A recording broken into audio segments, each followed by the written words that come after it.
You may wonder why the flower.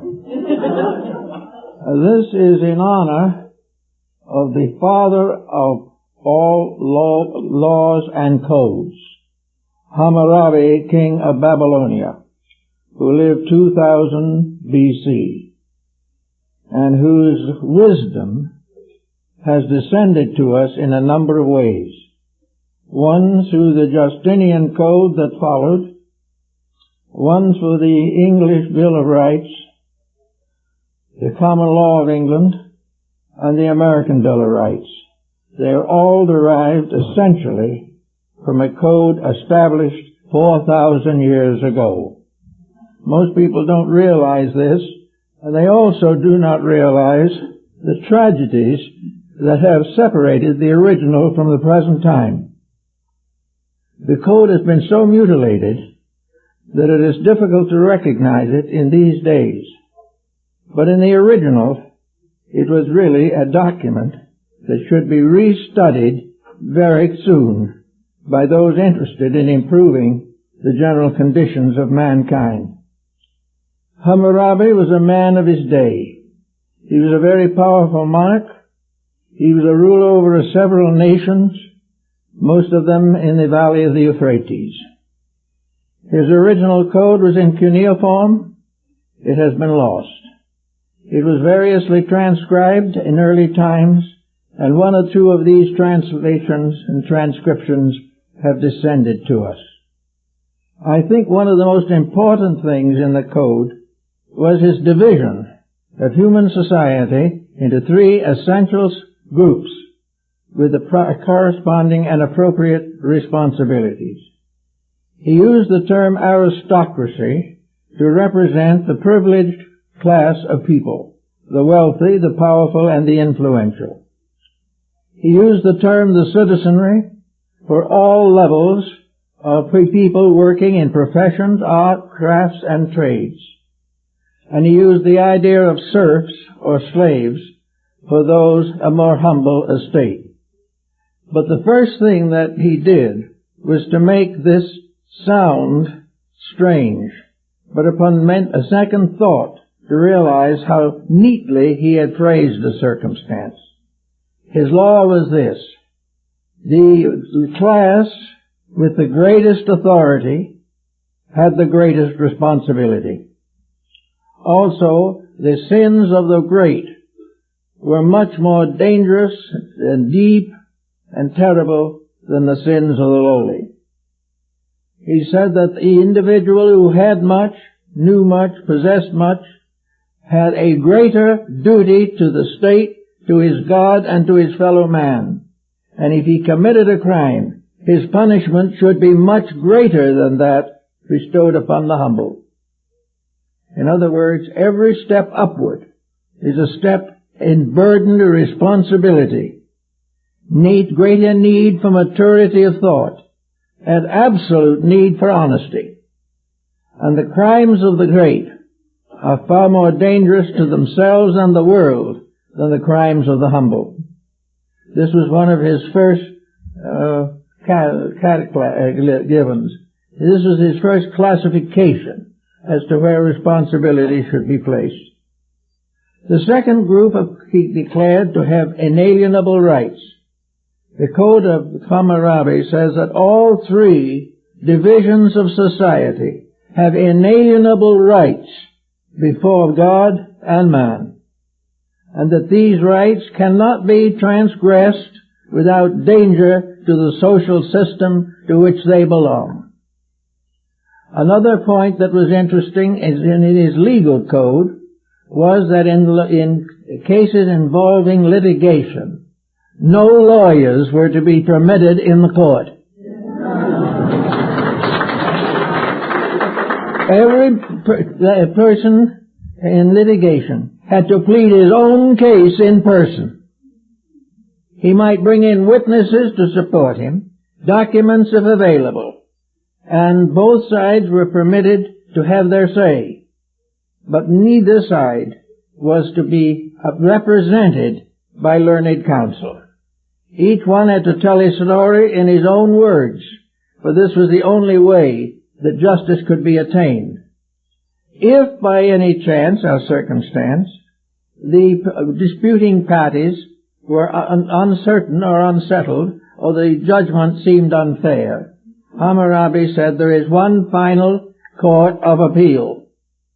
That's me. Any person, bond or free, aristocrat or slave, who feel that they are improperly treated and cannot get redress in the common courts, can petition to come to me, and I will see them, no matter who they are. I will see the slave or the serf just as quickly as anyone else. And I will be accompanied by learned people who can cover areas of knowledge in which I might be deficient. Every effort will be made to see that justice is fair to all concerned, and all unfairness and ulterior motives are punishable by law. Now this is putting it pretty straight.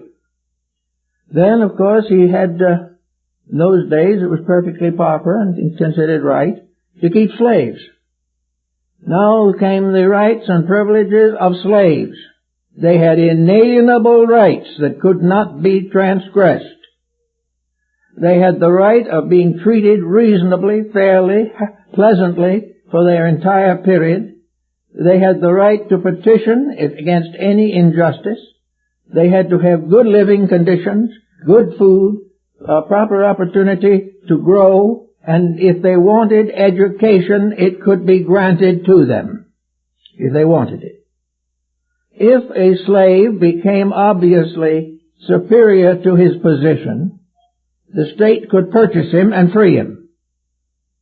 If it did not do that, the master of the slave was invited to donate him to the state.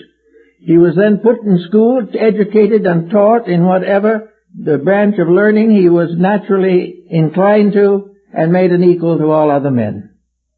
There was no such a thing as a slave who could be mistreated in any way.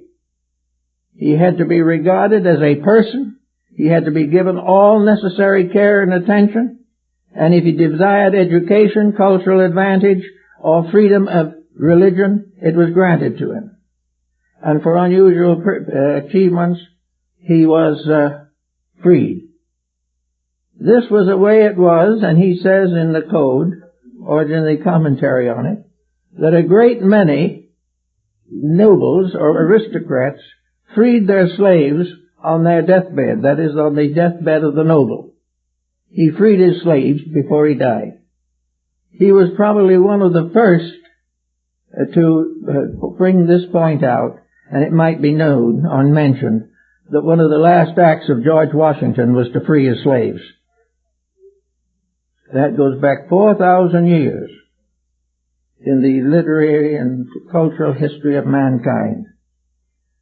Another very important rule, or part of the doctrine of Hammurabi, was the responsibility of artisans to each other and to the state. When one private citizen cheated another private citizen, he damaged the state, and that was all there was to it. If he did not keep his contracts, if he used inferior materials, if he overcharged, these were not things to be passed over as merely competition. They were subject to punishment. And a house that was badly built and was not up to the proper qualifications as specified and gave trouble could be torn down and rebuilt at the expense of the people who built it.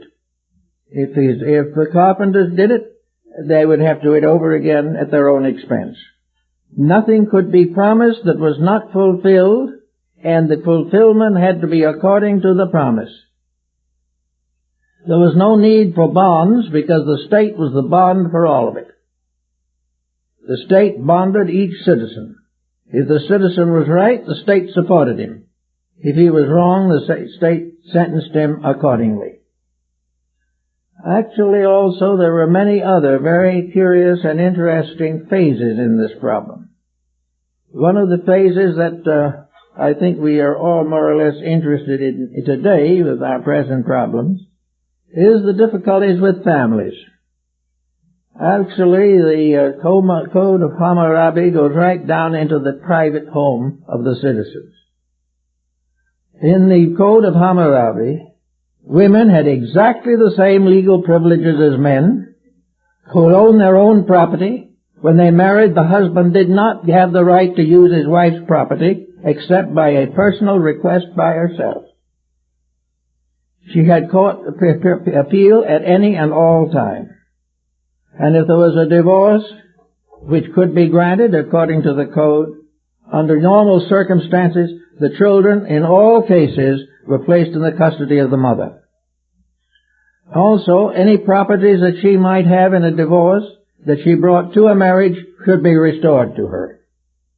There was no way in which a husband could claim his wife's dowry, or a wife could profit by the possessions of her husband if there was a settlement. Each person received back what they started with, and there was no profit whatsoever to be involved from a divorce. This was pretty rigid stuff for 4,000 years ago, but it was something that worked very well as long as it was enforced. Among those who came after it was Lycurgus of Sparta. He was a code maker of somewhat lesser quality, but with very interesting peculiarities and specialties. According to Lycurgus, the basis of citizenship was frugality. Debt was forbidden by law. And the individual who overbought himself or placed himself in a position where he had to commit an unreasonable or unlawful act in order to meet his debts was found guilty, first, of his own extravagance and was properly chastised. It was the problem of Lycurgus was to keep people simple, direct, honest, and dedicated to the values and realities of life. The Justinian Code was built very largely upon the Code of Hammurabi. Then we come to another very interesting phase of the whole situation. In 1640, or thereabouts, Lord Bacon's Code for England was more or less officially regarded and stated. Actually, the common law of England was framed by Bacon, and this common law was based solidly upon the Code of Hammurabi. The common law of England took the place of jailment for debt and all this type of thing that had burdened the country for a long time. Bacon also divided the problems of knowledge into three levels: tradition, experience, and experimentation. Now he said these are the three values upon which a civilization must build. They're taken directly from antiquity. The traditional part of law is in history, and history today is the most ignored phase of human knowledge. We have become so suspicious of the integrities of our historians that we are inclined to ignore the whole subject. Yet history has to be the basis of one very great generality, namely what law is, why it functions, what it is, where it functions. Law is something, as Bacon pointed out, that is universal. Universal law is something that has nothing to do with the narrow confines of a planet. Universal law is the power, principle, and pattern by means of which existence occurs in any phase or on any level. The same thing in existence all the way through, whether it be checked through dimensions or integrities.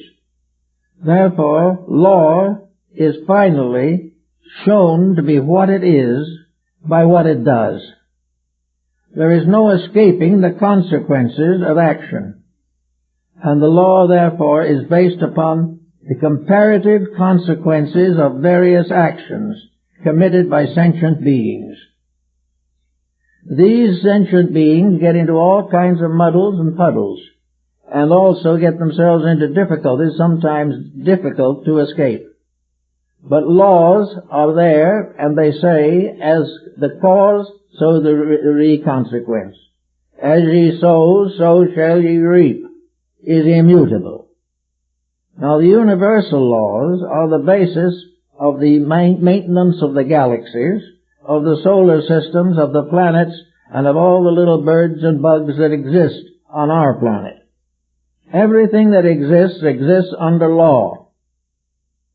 The Rosicrucian, following in some of these patterns, declared that there were 3 great textbooks of law by which we were to understand the values of life. And in the theological days, the first of these textbooks was considered to be religion. The second textbook was the planet and all the creatures that lived on it. And the third textbook was the human body. These are the basis of laws. And following Paracelsus, and to a great degree most of the alchemists, we can consider law as applicable to the human body. Now, if the human body got into a muddle, such as at present in political life, concerning the election of the next candidates for public office, if that happened in the body, it would die. If you put the body under pressure of conflict by competition of functions, you would end the body. It couldn't survive. Yet the body probably has a larger population than China. Probably a larger population than the whole earth put together and some extra earth thrown in. Because each cell, each minute living thing in the human body has, as Hammurabi would have pointed out socially, rights that cannot be violated with impunity. Every particle in space has laws. Its value to the complete pattern depends upon the right administration of those laws. If this little cell is abused and loses the power to function, it is a detriment to the cultural advancement of the total body. So the body becomes a sort of ground to look over in connection with all governments. The body has 3 suits of government. It has the head, the heart, and the generative system. These must work together. If the heart denies the mind denies the heart, we will have trouble. We have to give to each part of the body its proper due, and teach it through our own mental and moral pressure to keep the rules and keep the laws governing itself. Now we come today into a conflict between natural law and political law. We come into a conflict where justice is not termed in the fulfillment of law, but very largely in the fulfillment of ambition. Justice is now constantly changing the rules to adapt them to an unlawful situation. When we get a problem today, we don't go back to the code for the answer. We change the law of the moment to exonerate the person we wish to have win. This is a very serious mistake, because nature shows no favoritism of any kind, nor will it perpetuate any favoritism. Nature has also given us, however, a reasoning faculty, a power of mind, in order that we may observe and experiment with the rules of life. We know definitely that we are part of something bigger than this little world we live in now. How big this something is, we do not know. But we realize that within it we all live and move and have our being. We know that there are rules that govern the planet's motions, that there are rules that govern the materials inside of the earth. We know there are rules concerning conduct and extravagance and wrong attitudes of all kinds. We know what causes sickness of the mind, the soul, and the body. Yet our present concern is not to prevent this sickness, but to endure it and make rules to prove that the wrong is right.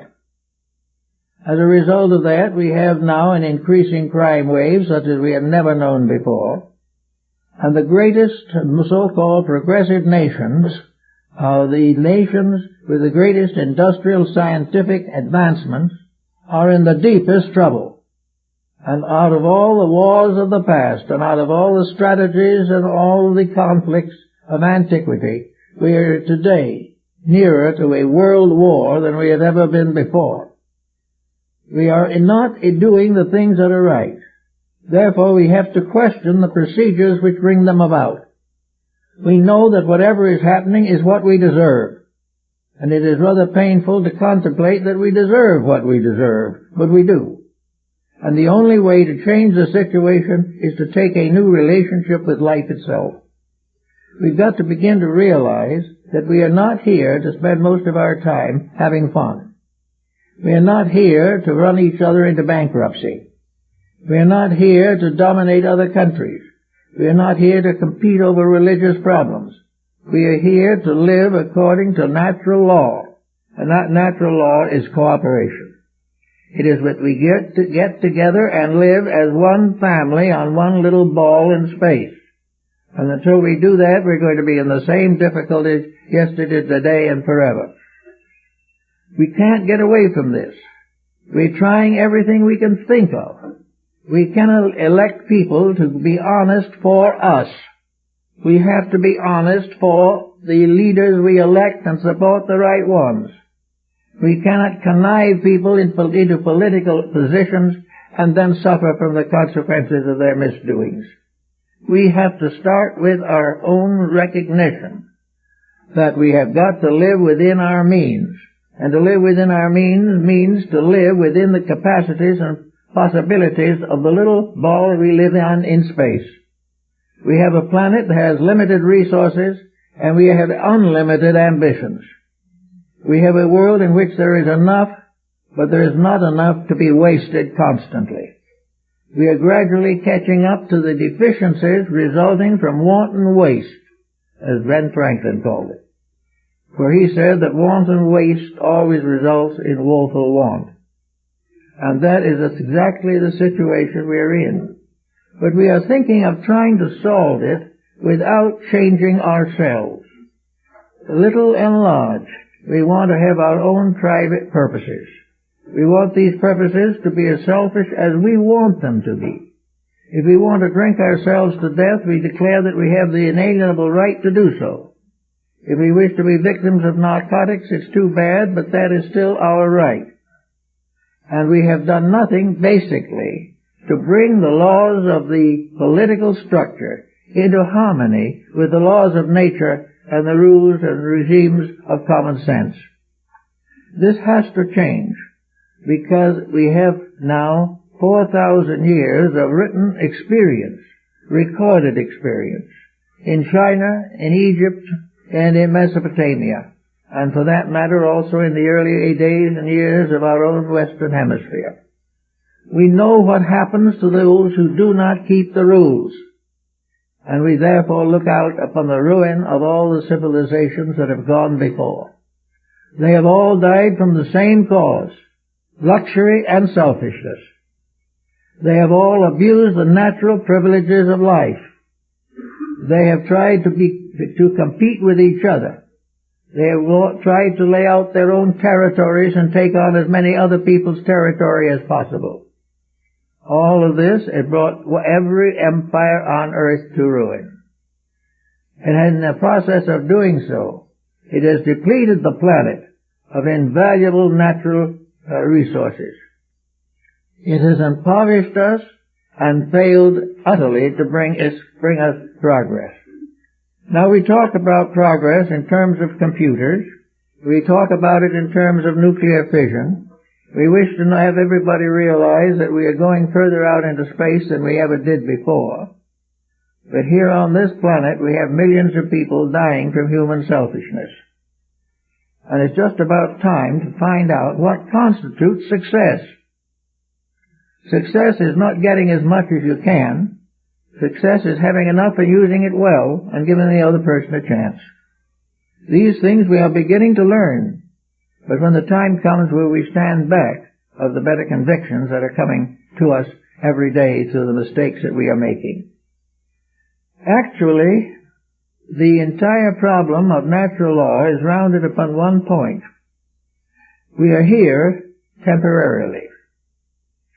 Our journey here may be one of many trips, and most of antiquity accepted the doctrine of rebirth. But the point is that this little life that we have now has a limitation upon it. And we are reminded that the Druids of Britain in ancient days made documentary disposal of their goods, leaving their possessions to themselves in the next embodiment, which was a process that finally was negated out because there were no claimants. Therefore, this problem does remain, however. We are here 75, 85, 95, 105 years. We are here on a temporary basis. And yet on a temporary basis we are trying to build an eternal foundation.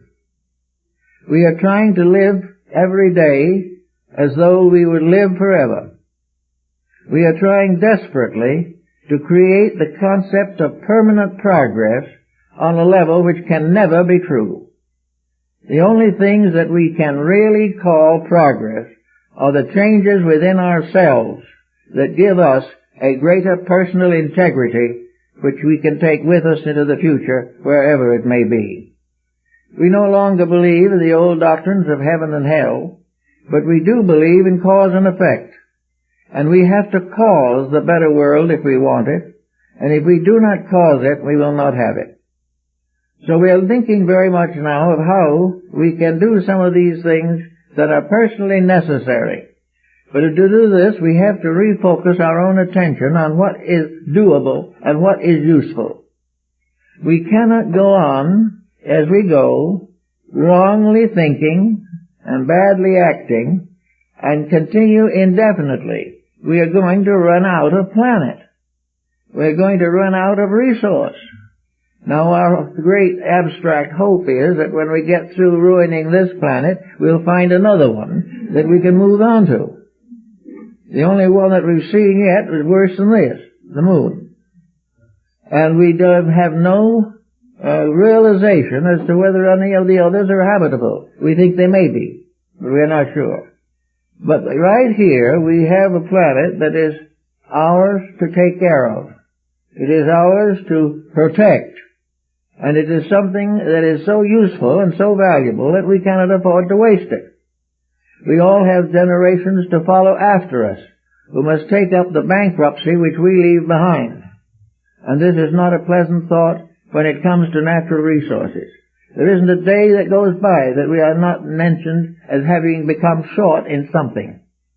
We are exploring now the polar caps to try to find some more petroleum or something of that kind. But this earth is a bottle. It only has certain contents.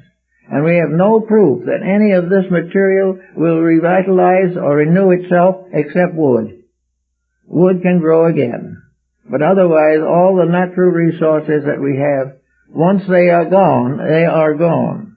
Surely they might become available again if we give them the millions of years that were used to produce the ones we are now wasting. But for the most part, when this is empty, we are finished.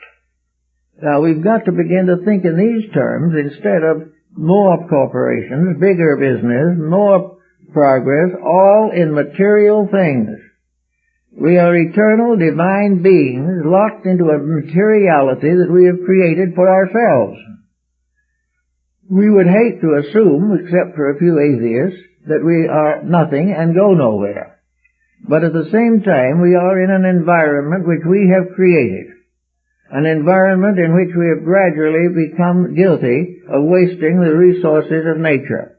We've got to do something about it, and we've got to put this high on the list of required improvements. There's no use trying to perpetuate a situation that has brought us only what we now have. We cannot allow the world to just drift towards oblivion because we are content to sit down 5 hours a day in front of the television show.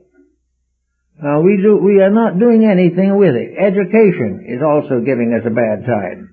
Education has been greatly admired, greatly talked about, and deified for years. But education's primary problem in the beginning was to keep us out of trouble, and now is to get us out of trouble. Education must do something. Education cannot be that the highest award gives us a doctorate in some university. What we need now is an education that teaches us to take care of our planet and ourselves.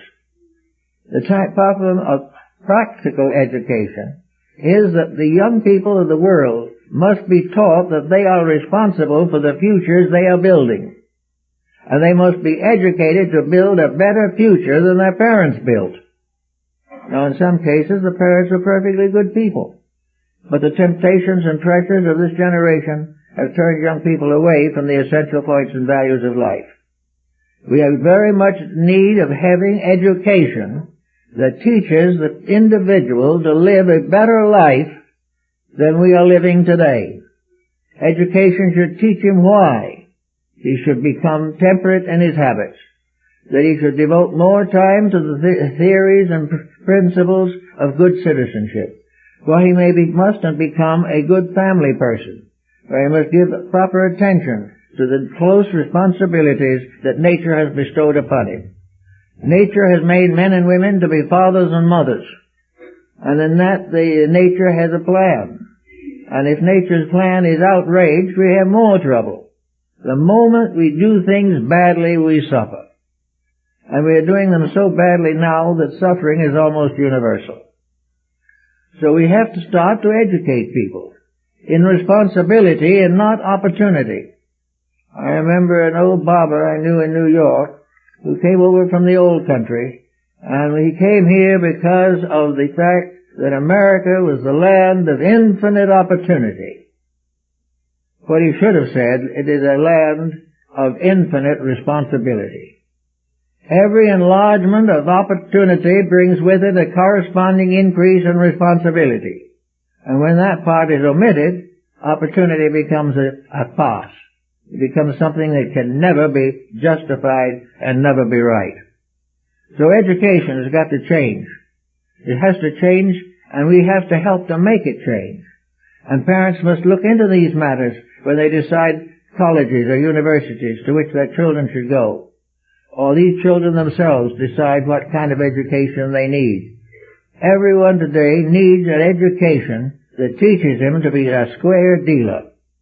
It needs an education that makes him know firmly and certainly that honesty is the best policy.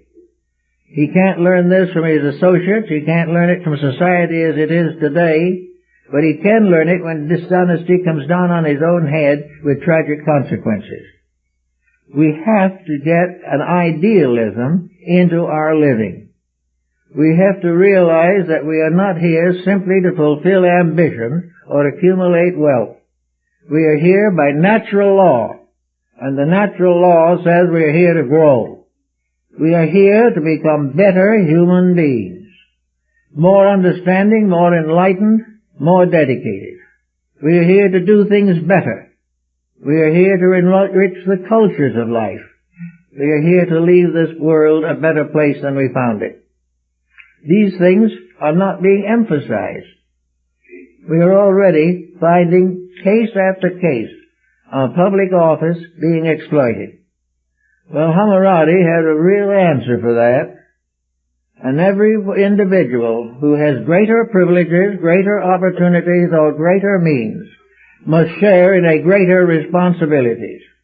And that which might seem only a small mistake to some humble craftsman can be a matter of the greatest importance when it is traced to a person who is educated, affluent, and in positions of authority.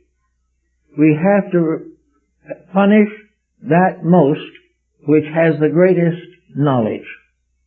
Therefore, knowledge is a responsibility. Knowledge is something that has to be used or it will be abused. And if it is abused, it will destroy the very purpose of itself. Let's go back with the theologians back in the time of the alchemists and people of this character. They said that the great textbook of nature is of the greatest importance to us all. Paracelsus said, to understand the book of nature You must walk each one of its pages with your own feet.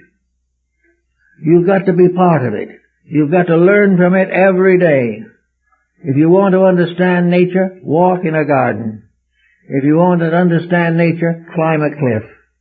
If you want to understand nature, look at the ocean, the sky, the motions of the planets, and realize that there is a supreme law governing all things, and that at the present time man has been mostly a violator of that law.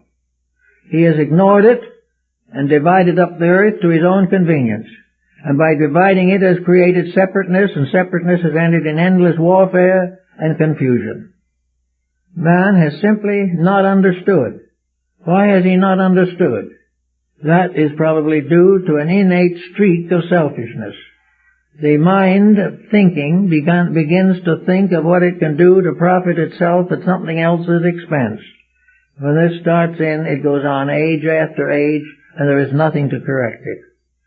We used to believe that religion was the answer to any of these problems. It probably was to a measure at the time of Hammurabi, because at that time religion was largely a means of advancing all forms of useful art and knowledge. All education was in the keeping of the priesthood. And war came, and pillage came, the old temples and the old priesthoods were dissipated. Nothing remained but inscriptions on ancient stones. Finally, the selfish and the ruthless inherited the earth. But in the ancient times there were these things to think about, and they are still here to think about. And men like Ben Franklin thought about them. He knew that many of these principles because he was quite a scholar in his own right. He knew the penalty for abuse and waste. We are not aware of that. We know that a certain amount by our schooling, but we do not realize that schooling should teach us moral integrity. We are so afraid that instruction will make us religious. Now, most people say they don't mean it that way. They just don't want it to be theological. They don't want a theological system to dominate the country or the world. Well, we can agree with them theoretically. But if you consider theology and religion as identical, you're in a difficulty. Actually, the religion is not theological. Religion is ethical and moral. And a religion is simply man's ability to understand and accept the workings of the divine principle at the source of life. Man must recognize and honor the great laws of nature. He cannot escape the law of gravity, and he will have to accept it whether he likes it or not. All through nature are laws. These laws need understanding. And one of the things that we have to finally also discover is that these laws are not blind. These laws are not just simply mechanical conditions existing in space. That behind all of the phenomena of existence is a tremendous spiritual power. A power that is always right, and against which there can be no rebellion. The rebel must inevitably and eternally destroy himself. So having accepted finally that there are rules, and that these rules are real, we should begin to teach them. We should make the importance of these rules come home to the young before they wreck their lives with narcotics. These rules should become part of our way of life. They should not be condoned when they are broken. They should be kept, manifested, and applied. We need all this in order to bring about a harmony between the universe as it is and the world as man wants it to be. Man does not want what is best. Man wants what he wants, regardless of whether it is good, bad, or indifference. He does not fight for principle, he fights for personal power. He does not seek the common good, he seeks the supremacy of himself over some adversary or barrier. How are we going to get him out of this kind of thinking? Well, nearly always there has to be some kind of a precedent established. We are going to have to find places where influence in the right direction can be improved and increased. We have to have the emphasis shifted from materialism to idealism. We have to have the individual honored for integrity and not for profit. this type of thing will have to come. Now, how do we know will have to come? Well, we're dying for lack of it right now. And we are looking forward with great hope to the future. We believe that in the next generation, we're going to have greater emphasis upon the integrities that are important and necessary to our survival. Therefore, we must begin these integrities now. A lot of people are going to have to give up bad habits. Some are going to have to give up neglecting their families. Some of them are going to have to give up unreasonable profits. But unless everything is brought into patterns universally acceptable by nature, we're all in trouble. As long as we think that there's a profit to be taken by getting the oil out of the ground, they're going to have more trouble. Because for the profit, we're wasting the oil. We say they're not wasting it, we're helping to use all these vehicles. Well, a large number of these vehicles are unnecessary. In the more than that, economy has never been the principal consideration in these matters. It is talked about, but the individual wants the big, the wonderful, powerful, and all this type of thing, and down goes that supply. Now, when it's gone, it's gone. And it's going fast. It doesn't take long for 6 billion people to use it up. And it's already in short supply in many places. We have upset the climate of the planet so badly that now we have droughts where we should have rain, and we have dust storms where we might have snow. These things are due largely to atmospheric pollution and to the use of various chemicals and so forth that are detrimental. Our foods are filled with chemicals, our lives are obsessed with luxuries, and we simply don't care. Now, if we don't care, we won't stay. Something that cares more, some little bug or bee, will take over because we have failed completely to meet the challenge of life. Well, for years, we have had a kind of a little feeling that there were people who understood this, and we're happy to know that there are. We are not all alone in our realization of the facts of life. And many of us who have tried very hard to help to bring about a better day may live to see it. But whatever happens is, we've got to get to work and do it. We've got to make the ideal come true. We've got to realize the reality of a universal truth. A truth that is not a matter of creeds or sects or religious tolerances. A truth which is the eternal way of truth. The way of life. The way of God. The way of nature. And that these ways, all of which finally are one, have to be followed, have to be obeyed, have to be explored, have to be scientifically examined and applied. But we should always be working to find out what nature wants, not what we want. We know what we want. We've had it a long time and are in trouble for having it. But what we really need to know is what nature demands, what the universe knows to be necessary, what life requires. It requires something more than the fulfillment of the endless ambitions of little people. Now, ambitions that are unfulfilled end in neurosis.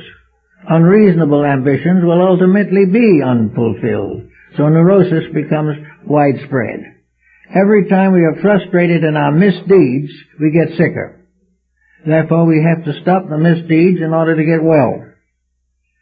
Actually, we are not in a condition where nothing is final and ultimate. As long as the human being will try, as long as he will desperately endeavor to be right in the circumstances of personal and collective existence, as long as he is fair in his weights and measures, there is a good chance that he can restore the world that he wants to have come back to him. He could have happiness and pleasure, but happiness must be harmless. Pleasures must be moderate. And the real integrity of a satisfied life is internal adjustment with truth. Wherever we love, we are drawn together. Wherever we hate, we are separated. Wherever we are suspicious, we divide. We must learn constructive relationships with each other. We must learn constructive relationships with the stranger outside the gate. We must realize that none of the problems of nations will ever be solved by civil war. It is entirely wrong, and it is being supported and supplied for profit. These things must be changed. We are here not to find out how many different countries we can have. We are here to find out how soon we can have one happy world, a world of people working together for the final good of all that lives. These other things are simply arbitrary, artificial, and exist only to exploit the resources and life values of the person. The time has come to change this entire way of life and to do things as they should be done while there is still an opportunity to do so. So we go back again now to Mr. Bacon's code, because there's something there that's very interesting. That the purpose of science is to justify faith. Now this seems to be a direct borrowing from Plato. For Plato was the one who said that the end of wisdom is the perfection of faith. The individual who is truly wise believes in universal good, believes in a universal power, the source of life, believes that the good life is the way of freedom and happiness, and that those who live a good life here face the unknown future with a good hope. These things are part of the Baconian speculation. Bacon has been regarded as one of the founders of science, but science is nothing in itself. Science is not fulfilled by discovering holes in space or counting the many stars in the galaxy. Science has as its purpose to build the solid facts underneath our lives, that there is a divine purpose, that there is a universal law, and that it is the duty of science to clarify these facts and to find these laws and help us to live them. That all of these other magnificent, glamorous discoveries only complicate living and furthermore diminish natural resources. We are outgrowing ourselves. We are gaining a certain sense of superiority that we are not justified in. We are not justified in the belief that we are better off than they ever were before, or that we are the noblest creatures ever fashioned. We are only justified to know when we'll do it right, do it honestly, and do it kindly. We are tired of the constant strategies and selfish byways of human thinking. We are no longer interested in gossip. We are no longer interested in all these little selfish smallnesses that have divided humanity since the dawn of time. We are now moving toward the 21st century. We are moving out of 2,000 years of post-Christian problems. We are moving into a new world order of life. We must take into that something besides the old baggage. We cannot afford to take into the new the rubbish of the old. We must take into the new a new dream, a new hope, a new aspiration, a new willingness to sacrifice for principles, a new integrity. Unless we do this, the problems that we face will never be solved. Bacon gives us also another very good and proper way of looking at this. Actually, every individual's personal life is an action of divine law. The individual's own personal existence is his most immediate spiritual experience. It is his most immediate opportunity to grow, to correct the mistakes of the past, to vitalize the virtues of the future. Therefore, to the degree that we reorganize our own lives and thinking, to the degree that we become better people ourselves, to that degree we keep trust with the future and keep faith with the integrities of life. It is a marvelous thing to view the galaxy, as we do even at night in the sky. The telescopes make us more detailed knowledge, but the real facts on the telescope is unnecessary. There we are, on a little ball in the midst of an infinite distribution of worlds. Worlds beyond measure, worlds beyond concept, worlds beyond the measures of time or place. Here we are, orphans, so to say. There is no physical connection between us and all these other worlds, but inside of us we are part of all of them. There is an internal connection, an eternal connection, by which life is united to life wherever it is. Whatever it does, it is part of all. It is perfectly possible for us to become citizens of space while we're still sitting here on this molehill. It is perfectly possible for us to realize the immortality of ourselves, the eternality of ourselves, the unending growth of ourselves, even while we are only limited to one little planet. But we must have dreams. We must have ideals. We must have hopes. We must have realizations of the immensity of our own privilege, our own opportunity to be part of something that is going on to the perfection of the law that created it. We must realize that we are citizens of one vast universe, many universes as we see them. We are citizens of eternity as well as of time. We are not only here for a few years, maybe come back again a few dozen times. We are part of eternity and always will be. And as we grow, we will release more of this eternity from within ourselves. We will become greater people. We will become wiser and nobler and more loving. And we will build a world that can endure because there is nothing to wreck it. The only thing that can wreck humanity is humanity. And it's inhumanity. Therefore, these things have got to come out and be taught. They've got to become part of the new century, or there won't be any new century worth living in. If we simply push the present problem into some other administration, we are failing completely in the principal purpose for our existence. So we want you to very seriously think about these things and realize the relationship between universal law and the legislative processes of modern society. We elect various officials to various capacities and duties, and we appoint them. We do not know whether they are capable or not. We do not know whether they have the proper integrities that we need or not. We simply elect them because of a poll. We do not know what these people are doing or why. We need representation. We have to have it. But we have to have some assurance that those whom we give power over us are worthy of that power. There is where Hammurabi's law comes in. The individual who becomes a governor of others must be above reproach. And if by any chance he is not above reproach, he must be punished far more seriously than the average individual. He must be made to realize that his opportunity to serve is his responsibility to integrity. And if this is not emphasized, if we continue to buy our way into various public offices, we will have the same problems forever. Therefore, even in now, while we probably can't change things that fast, it is very necessary for us to think more and more about what we need, and that it is more important than what we want. That it is important and necessary for us to build a future, or there will not be one.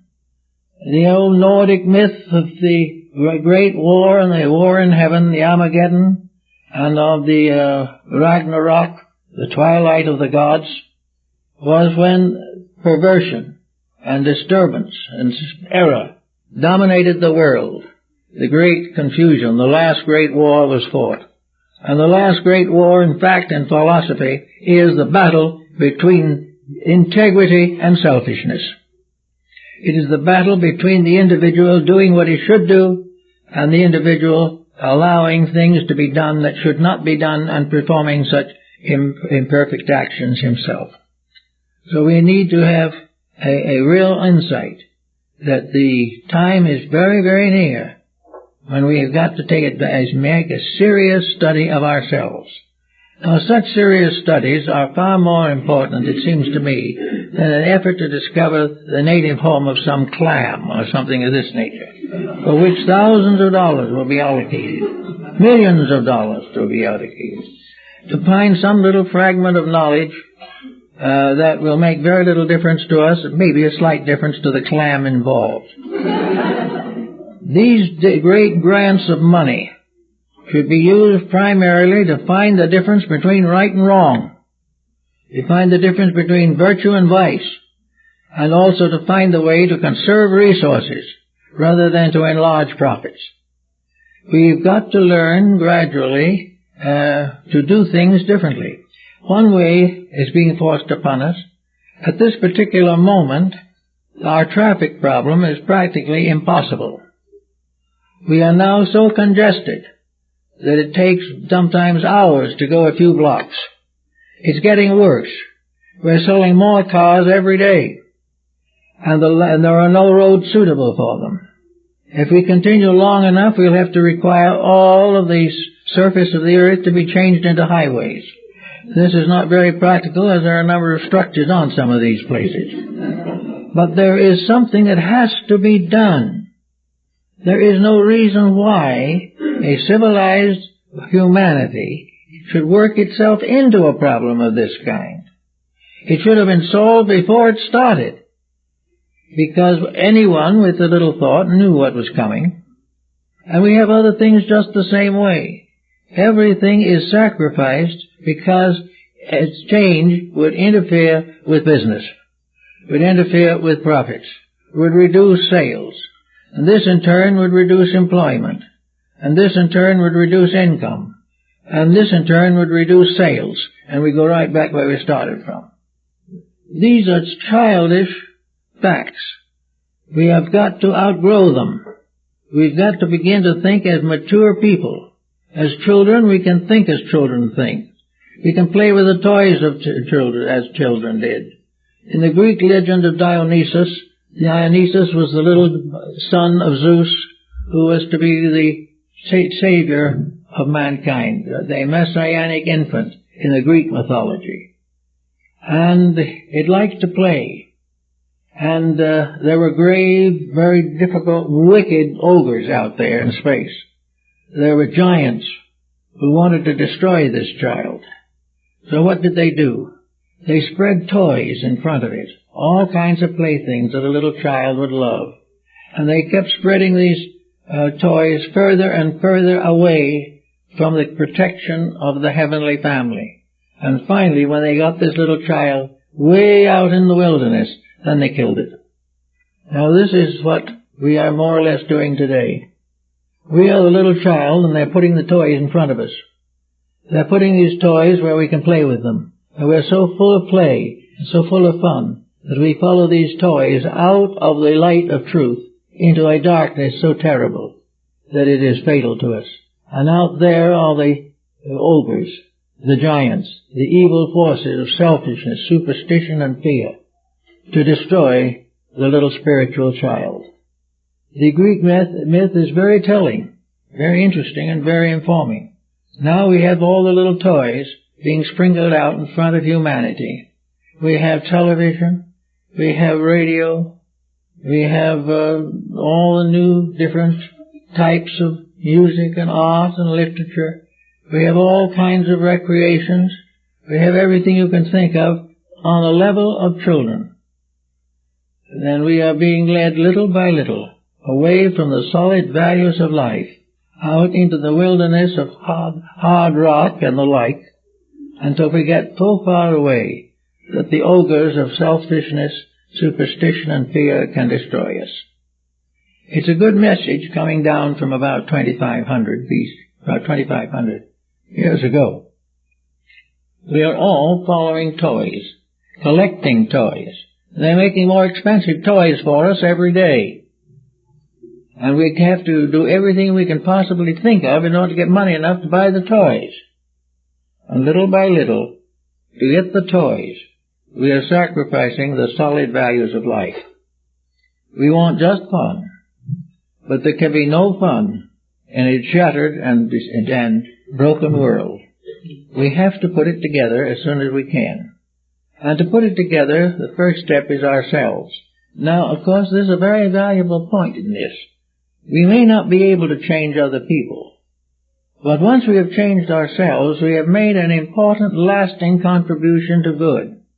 The growth that we make goes with us beyond the grave. The toys are broken and thrown away. The body is cast off.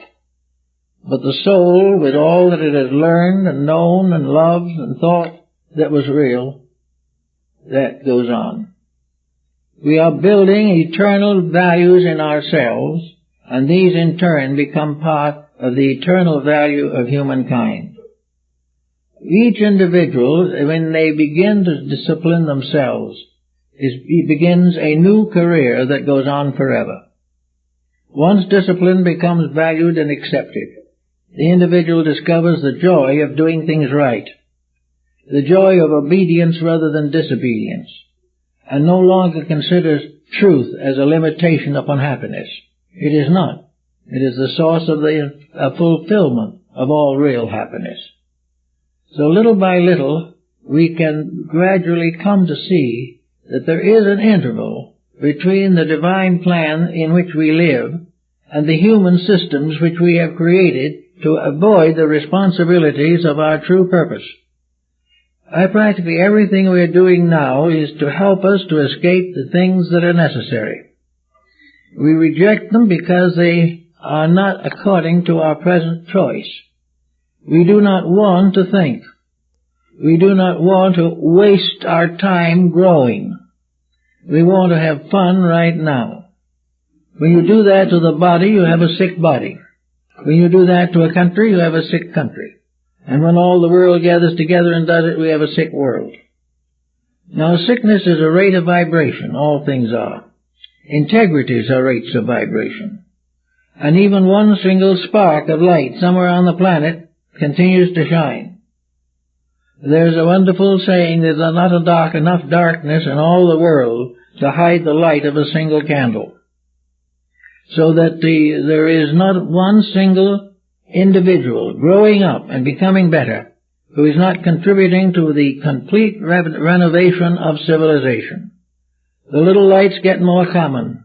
The procession of candles increases, and little by little the light of the soul obscures the problems or fulfills the needs that we have, that to cover that which has been obscured by darkness.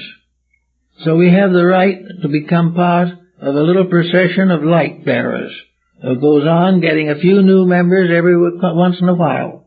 And little by little this great procession of the light goes out not only here, but off into space to make a better forever for us to all look forward to, which is something pretty rather good if you get it in the proper way. There is something, therefore, to be said that one kind deed is never lost. One kind thought is never lost. These vibrations add up. All of the reservoirs of good in nature are nourished just as the reservoirs of bad are overflowing. The vibratory problem has been taken up in India very strongly by a number of leaders. That all of the vibrations of those who are dedicated, these little sparks of integrity, all come together. All that is good mingles with all that is good. The two candles may be of a different faith or a different race, but they can come together in peace and harmony. Therefore, there is always a unifying process in truth and a dividing process in evil. In evil, there is no comradeship. There is no relationship that can build. This is why we cannot hope to build an evil world or be afraid we're going to have one. That which is wrong cannot meet and mingle other things that are wrong. The crimes of one person cannot be nullified by the crimes of another. Actually, there is no possible way of evil becoming immortal. There's no way of it becoming eternal, because evil hates itself, and evil in each individual fights evil in all other individuals, whereas the good in one finds joy in the good of another. So good is forever building, and evil is forever tearing down the very processes of itself. But evil, in tearing itself down, brings down civilization after civilization that somewhere along the line has dedicated itself to evil. When this happens, the problem goes on forever. But we now have very good hopes. Things look a little better than they did. There's a danger, as Emerson might say, that God has let loose a thinker or two. That there is a tendency at this time to more and more recognize the need. There is only one more step that is necessary, and that is that those who realize what is necessary, what must be done, must prepare themselves to do it.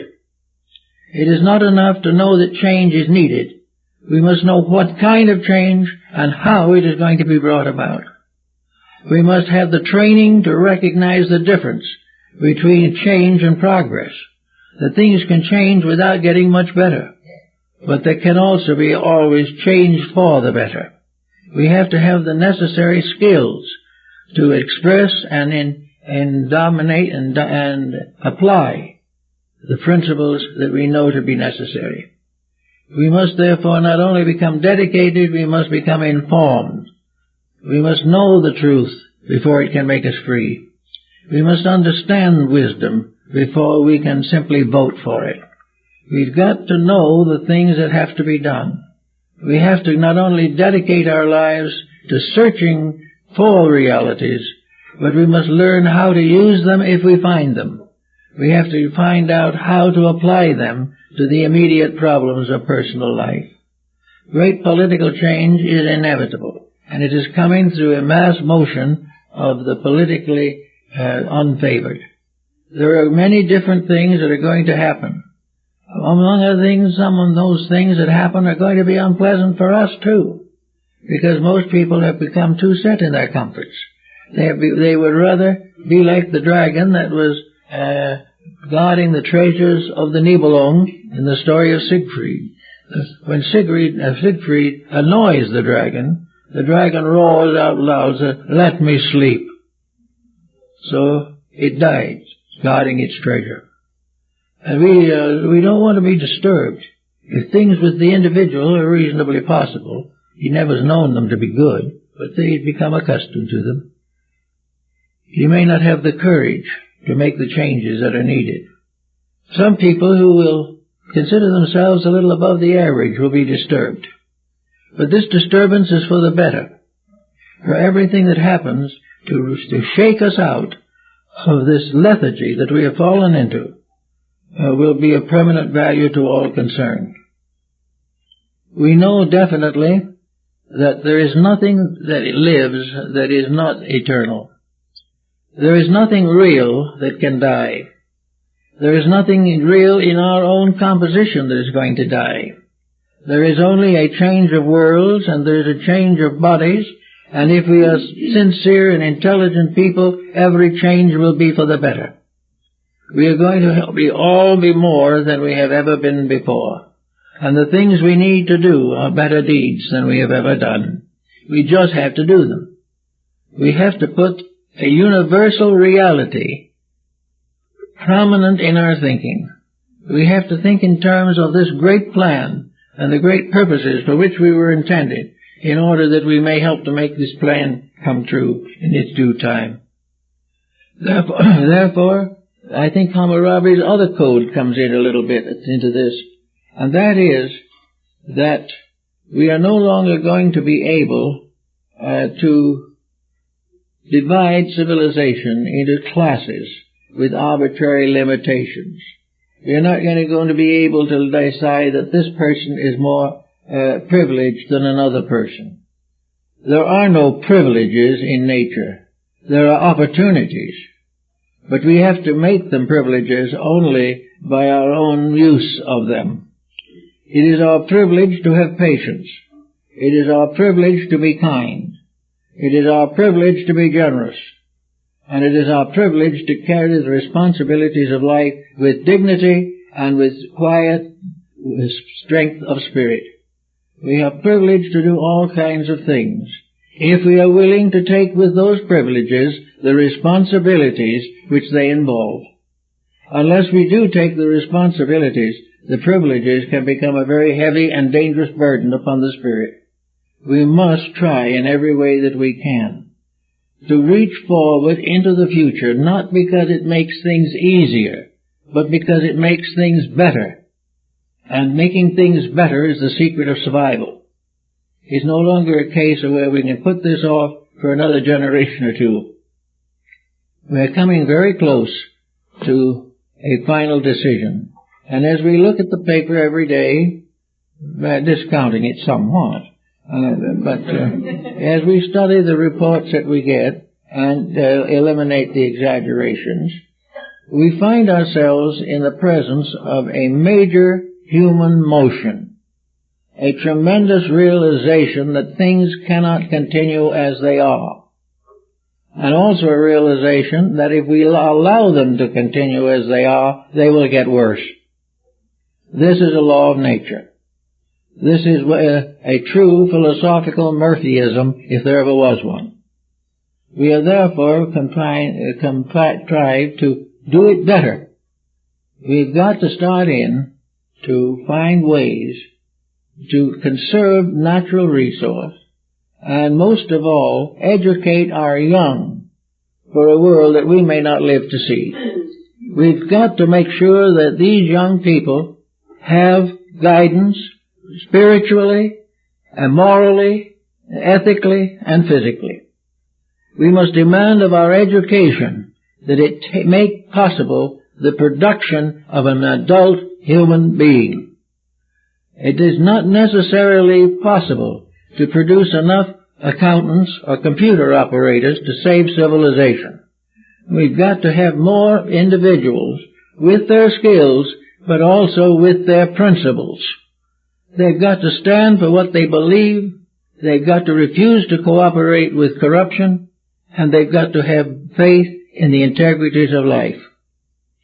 We must have a solid religion that is non-theological, a religion based on the fact that deity stands for the infinite, the inevitable, and the ultimate good. By when we do this, we have a religion that any normal human being can use. All over the world now, where atheistic cultures have been built up, they have a resurgence of religious belief. More and more religion is returning.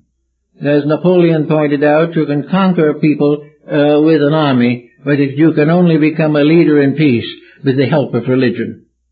Therefore, we must have a realization that many people, millions of people, find they cannot live without spiritual consolation and strength. And regardless of the politics under which they function, they are returning to the solid foundations of the belief in God and hope in God's infinite mercy. Then there is no reason why, under a tree system such as ours, that we should make it impossible for our young people to recognize religion as an essential part of education. It is just as important as reading, writing, and arithmetic. It is just important that the individual have ideals as it is that he can work algebra. In fact, it is more important. And it is much more important for a university graduate to graduate with a solid foundation of idealism than in any art or science in which he may major. These things have to become part of our way of life, and they're coming. We have a large upsurge of belief in faith at this time. Not here alone, but everywhere in the world. Old churches, temples, mosques, and pagodas that were closed are open again. Because humanity in its need must have God, must have faith, must have inner security, which no amount of physical or political assurance can bestow. That we have to depend upon something within ourselves to survive stress, and that survival is very largely vested in our hope that we are part of a plan ruled over by divine wisdom and an infinite love that can take care of all the problems with which we are faced. So we have now, I think, one decision we have to make in our own lives, and that is whether we are going to return to copy our way of life from nature, or whether we're going to allow it to be engineered for us by various intellectual groups that have never succeeded in solving a problem. It is time to go back and study the birds and the bees. It is time for us to go back and look at the sunsets. And it is time for us to regain that quiet faith that comes from those who realize that we live in a universe of ultimate and infinite love, and that it's only our own selfishness that makes things look so bad. I think we will find gradually that the return to nature, nature's laws, nature's will, can rescue us from the involved political chicanery of those who are trying to work their way out of a problem by creating a new one. This we can do. We will have to go along for a while without making too much change, or we may get into too much trouble. But for the most part, down inside, we've got to keep in mind forever that we have to grow, that we are growing, that we will grow, and with our growth comes the solution of problem and the perpetuation of this beautiful planet on which we live and which we have more or less only abused for thousands of years. We've got to learn to love the planet, and as well as the people on it. We've got to learn to love the laws that have given us a beautiful world, and we must dedicate ourselves once more to making this world as beautiful as we received it. We received a garden, and we cannot end with a dump yard. We've got to learn to restore that garden, and in so doing, fulfill the destiny for which we are naturally intended. Thank you very much.